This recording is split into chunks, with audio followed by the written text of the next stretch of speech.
Azərbaycanda son zamanlarda virusun yayılması ilə bağlı xəbərlər mütəmadi olaraq gündəmə gəlir və bununla bağlı Nazirlikdən rəsmi bir açıqlama var və o açıqlamanı diqqətinizə çatdıracağıq. Gündəm xəbərin efirində 7 may tarixində məlumat isə belədir.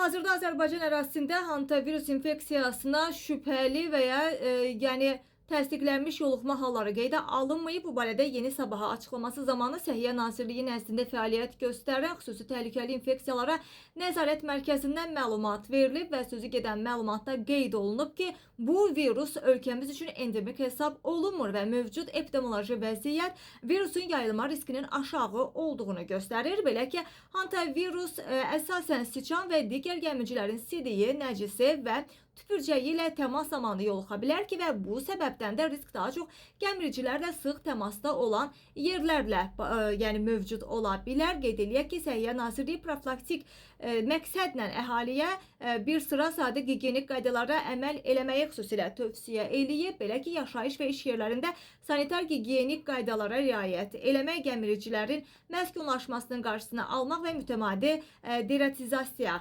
tədbirləri görmək və açıq sahələrdə və köhnə uzun müddət istifadə olunmayan məkanlarda təmizlik işləri apararkən qoruyucu vasitələrdən istifadə eləmək və gəmiricilərlə birbaşa təmasdan çəkinmək tövsiyə olunur. Nazirlikdən qeyd olunub ki, hazırdakı vəziyyətdə əhali üçün narahatlıq doğurmur və epidemioloji durum müvafiq qurumlar tərəfindən də daim nəzarətdə saxlanılır. Qeyd edək ki, Avropada hantavirusa yoluxma halları artıb və son olaraq infeksiya İsveçrədə yayılıb və virusa qarşı xüsusi peyvənd yoxdur. Buna görə də gigiyena qaydalarına riayət eləmək də ən effektiv qorunma üsulu hesab olunur.